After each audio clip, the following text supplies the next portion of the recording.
Sarah awoke in a jolt. Keeping still, her eyes darted around as she scanned her surroundings. She then sat up and contemplated the nightmare she had. It was similar to her previous nightmares: the plane crashing, the cabin flooding with water, and people screaming, trying to get out. What was different this time was that as she tried to swim out, the water toa confronted her. It stared angrily at her, and Sarah awoke as it attacked. Mark was still asleep, but Zatch was nowhere to be found.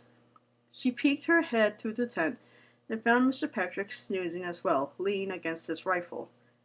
Assuming Zatch had gone to the bathroom, she got out of bed and quietly got herself dressed. She packed everything she thought she needed and left the campsite. The touch and weight of the backpack stung her back, but she trekked on. She followed the trail down to the river. There, she would get water she needed and hike off in another direction. She didn't really know where she would go. Her original camp in the jungle was a likely candidate. Sarah? Sarah was so focused on her thoughts that the voice nearly made her jump. She spun around to see Zatch, holding a canteen. What are you doing? Sarah was hesitant to answer. "I'm leaving," she said softly as she turned around and kept walking. The answer surprised Lewa. Leaving? Why? "It's complicated." She could feel her tongue start to tie up. Well then, I'll go with you.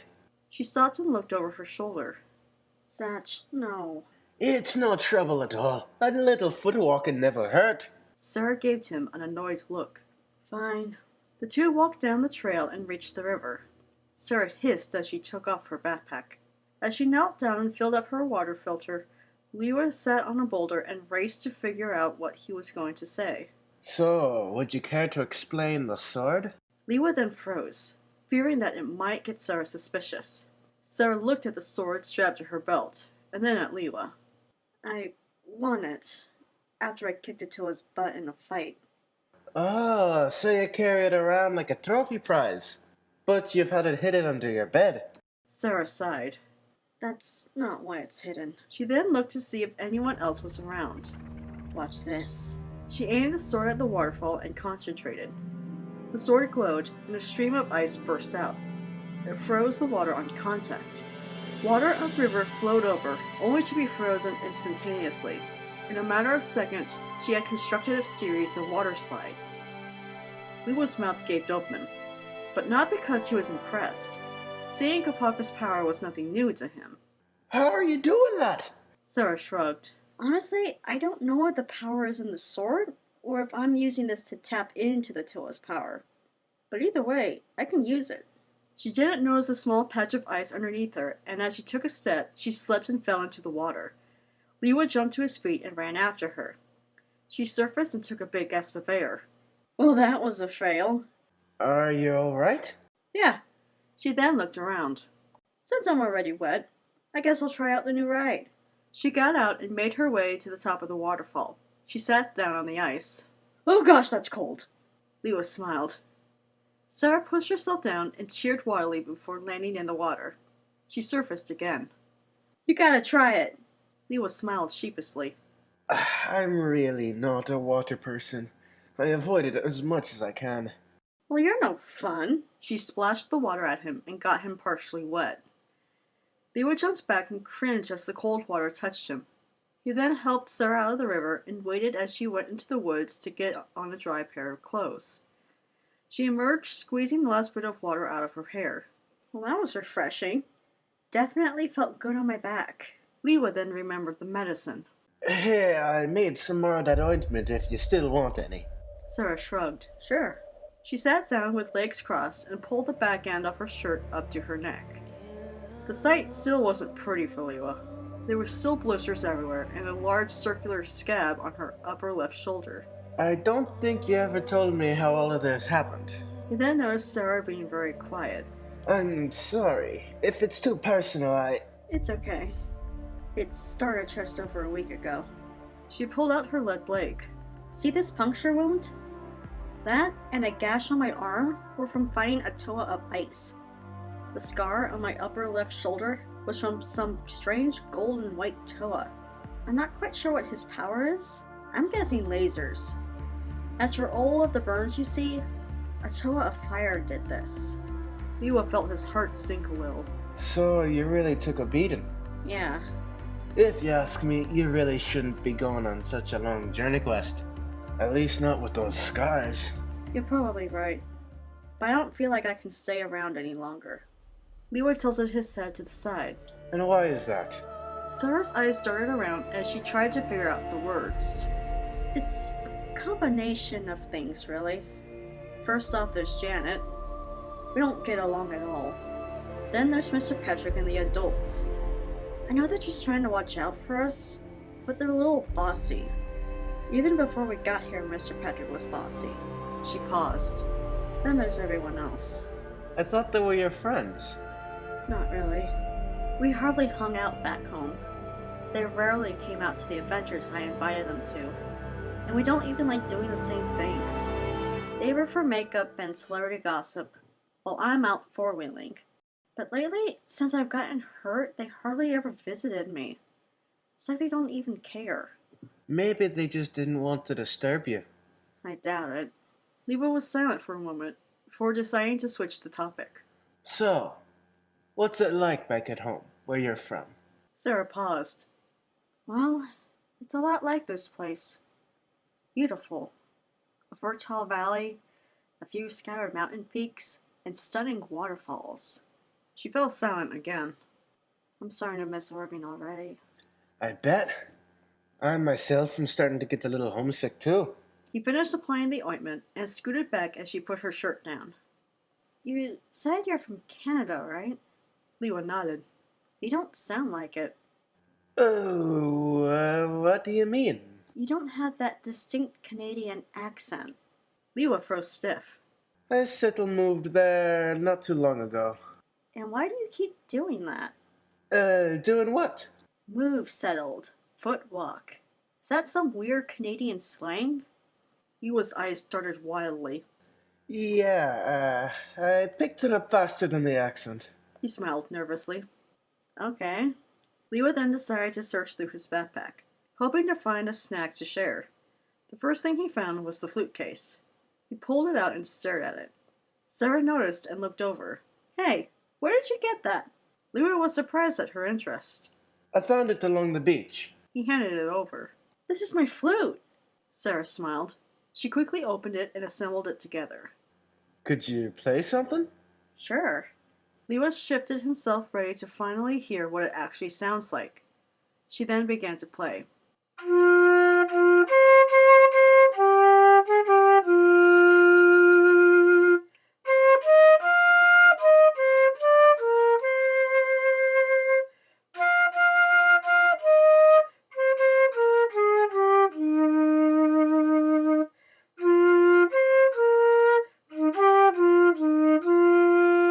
The sound was heavenly to Lewa's ears, regardless of the fact that he wasn't familiar with the style of music. When she was done, he had a big grin across his face. Wow.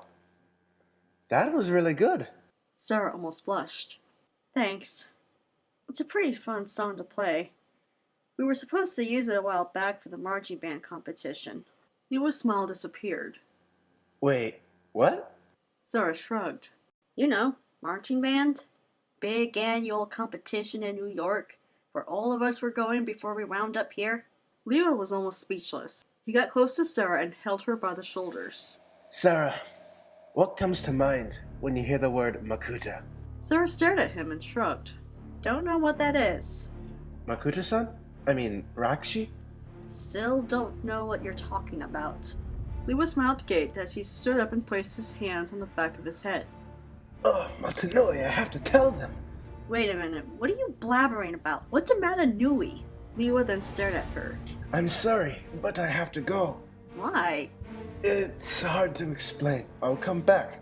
Heart promise. I just need to get to my brothers. Wait, they're here? Lewa nodded. He then snapped his finger. Wait, how about you come with me? They have to meet you and know about the others. Of course, they're a little edgy right now, but I'm sure once they get to know you, they'll settle down. Sarah wasn't quite sure what to say.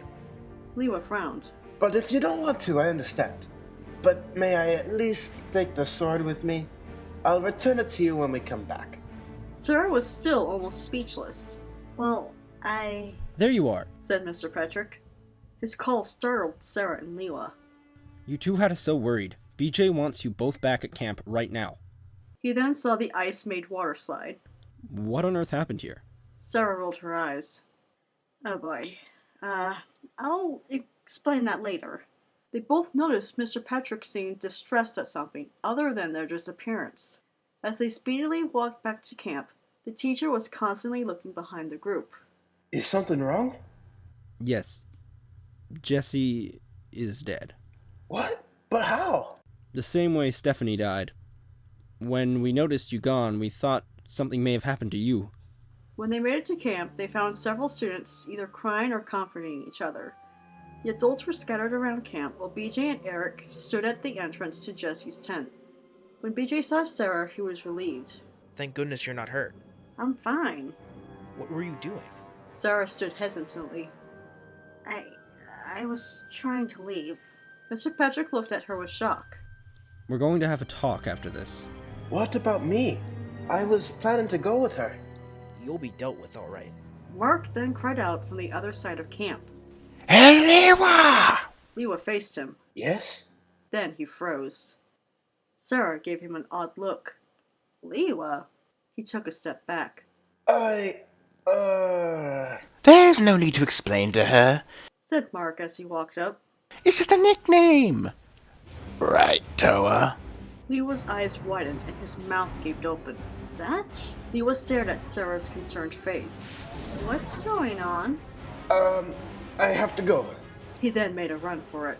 He then ran up from the side and threw a lasso that bound Lewa's arms against the sides. With a strong pull, Lewa was thrown back and off his feet. After falling, he got on his knees and tried to pull against Ethan, and he was winning. Brian came in with another rope and lassoed him as well. Lewa saw BJ, Eric, Petrick, and Mark all pulling out ropes. Within seconds, they all had him lassoed. No matter which direction Lewa pulled, he couldn't make himself move more than an inch. All of the teens were in shock of what was happening. Then Mark got himself close to Lewa and grabbed his face. With a strong pull, he yanked the mask of illusions off. Lewa's body glowed, and in seconds, he changed into a Toa. Everyone around him gasped. Lewa stood still, in complete shock. Zatch? Lewa looked into Sarah's eyes as she stood, horrified. His only reply was a remorseful look. Tie him up. In a panic, Lewa stretched forth his hands and blew a strong gust of wind. The teens screamed and ducked for cover. Those closest to him were nearly knocked off their feet. Nearly everyone except BJ and Mark lost their grip on the rope. Lewa then activated his mask power and began to fly off. But within seconds, Lewa noticed that he was getting heavier. He looked down and saw BJ and Mark, a few inches off the ground and still holding on. He knew it shouldn't be enough to pull him down, but it felt like gravity was turning on him. Soon he fell to the ground and everyone piled on top of him. Unable to free himself from the growing weight, Lewa cried out. Brothers! Help! The humans then wrapped their arms around his and dragged him to a nearby tree. Lewa squirmed along the way, crying out for his brothers. Even when they stood him up and had his hands around and tied up, he squirmed for freedom. It wasn't until he heard the familiar sound of a rifle being cocked that he froze and became dead silent. Slowly, he turned his head towards BJ, who pointed the gun at his mask. BJ! This is a big misunderstanding! Shut up. But I said shut up. He pressed the gun up against Lewa's head. Lewa became still as a statue. Now, unless I talk to you, you don't say a word. Understand? Lewa lightly nodded. BJ took the gun away from his head. You have no idea how upset I am with you. I can understand why, but I have a very good reason to be here. To kill us? Like you did Jesse and Stephanie? Lewa was aghast. What? No! I never did anything to them! That's not what the evidence is telling. They both died, not by strangulation, but by suffocation. Something a Toa of air should have no problem doing. I swear to the Great Spirit, I didn't harm them. I just wanted to investigate your kind.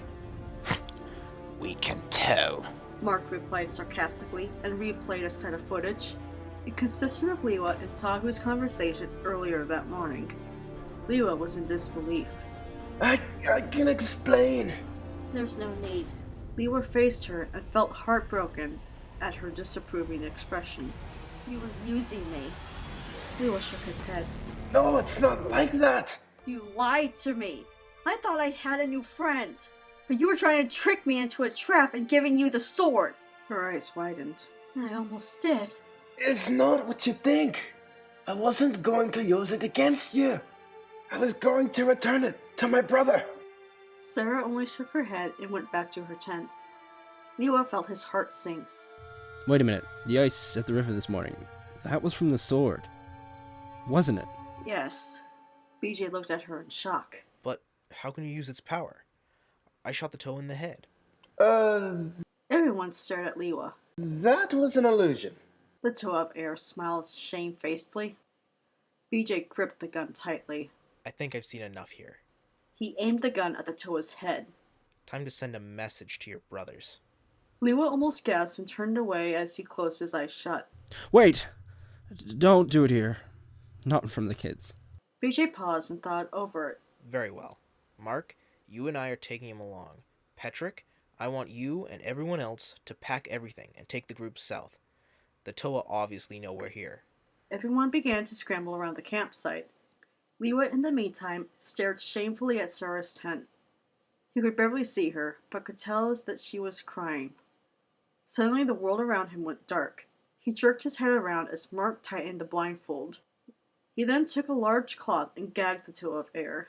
Lewa then felt a rope go around his neck. His hands were untied from the tree, only to be tied again behind his back. Try anything, and your execution will be sooner than you'd like. Lewa nodded. Another push from the barrel end of the gun told Lewa he needed to move faster. He knew he was moving up a hill, but where to he didn't know. When he reached the top, he felt the plant life around him change from shrubbery to grass. They were now in a field. All right. Now on your knees. Lewa complied. His heart like raced and his breathing became shallow. Oh, my brothers. Where could you be? He thought. As BJ readied the gun, Mark placed a hand on his shoulder. Wait. I want to have a word with the Toa. In private. BJ shrugged and took several steps away. Lewa heard him approach and flinched when he felt Mark's hand on his shoulder. You really had them going there, didn't you? You actually thought you could make friends with them. You don't understand. We thought you were our enemies. And I want to keep it that way. Lewa jerked his head towards him. Wait, what? Since when can humans mind see? They can't, really, but let's just say your brother's suspicion of a Makuta threat was right, just not in the way they thought. Lewa's eyes widened. Wait. You killed them, didn't you? You're a Makuta. We have a winner! I'm glad you were around to take the blame. Now I can talk them into killing your brothers. You disgusting manas. You're just gonna get them killed. Regrettably, yes. But once the Toa are dead, I'll give those who survive a special place in my lab where they'll be treated as royalty. As Mark left, Lewa screamed at the top of his lungs, hoping BJ would reconsider. You can execute him now. Mark said, acting to have a heavy heart. BJ cocked the gun and Lewa froze. No, it can't end like this. Lewa closed his eyes and bowed his head as he awaited his death. Before BJ could fire the shot, a blur of brown flashed past him, followed with the gun being yanked away. He managed to pull the trigger through it all, but the bullet grazed past Lewa's neck. The Toe of Air flinched and then heard a friendly voice. So this is what you humans use. Said Bahatu as he held up the weapon. He grabbed both ends and bent the weapon into a horseshoe. BJ took a step back in shock, while Mark held an angered look. Suddenly, the ground beneath shook, and a pillar of earth erupted underneath and launched the humans up in the air and into the forest. Lewa heard the heavy strides from Bahatu as he approached him. The Toe of Air felt the ropes being untied, and when the cloth and blindfold were removed, He looked straight into the eyes of Bahatu. Brother! Smiled Lewa and greeted him with a hug. Bahatu was caught off guard by the gesture, but embraced it anyway. What in Matanui's name took you so ever long? Bahatu rubbed the back of his head. We got a little sidetracked with a group of Rakshi. Well, don't do that to me again. I almost became human bones. Toa of Air then sat down. I noticed. Bahatu then patted his brother on the back of the shoulder. So how did you get caught anyway? Mark groaned as he stood up. The landing was pretty rough and there was no sign of BJ anywhere. He then looked up the hill. His hands molded into fists. If his plan was to work, the two Toa must die. Fortunately, he had a backup plan, just in case BJ got cold feet. Just then, he heard the pilot and faced his left. BJ stumbled forward, rubbing his head. Are you alright? Yeah. BJ then looked up at him and his jaw dropped. Oh my goodness! Mark raised an eyebrow. What? How can you still be alive? You're impaled. Mark looked down and saw 2 inch-wide branches piercing through his chest. He grabbed them and pulled them out, without a single hint of pain. Well, there goes my cover. Mark said to himself. BJ was still grasping it all when he heard hissing coming from behind. He spun around and took a step back as various types of Rakshi seemed to come from nowhere and surround him. More Rakshi were appearing and trekked uphill. Mark? What's going on? Rakshi, meet BJ. BJ, these are my sons, the Rakshi. They'll escort you to a nice little cave where no one will find you. A Rakshi of hunger grabbed BJ by the arm and drained his strength. The pilot groaned and grunted as he tried to pull himself free before collapsing. And don't worry about the others. I'll tell them how the Toa killed you and take your place as leader. And I will lead the humans to their salvation. A devilish grin swept across his face. And to their demise. To be continued.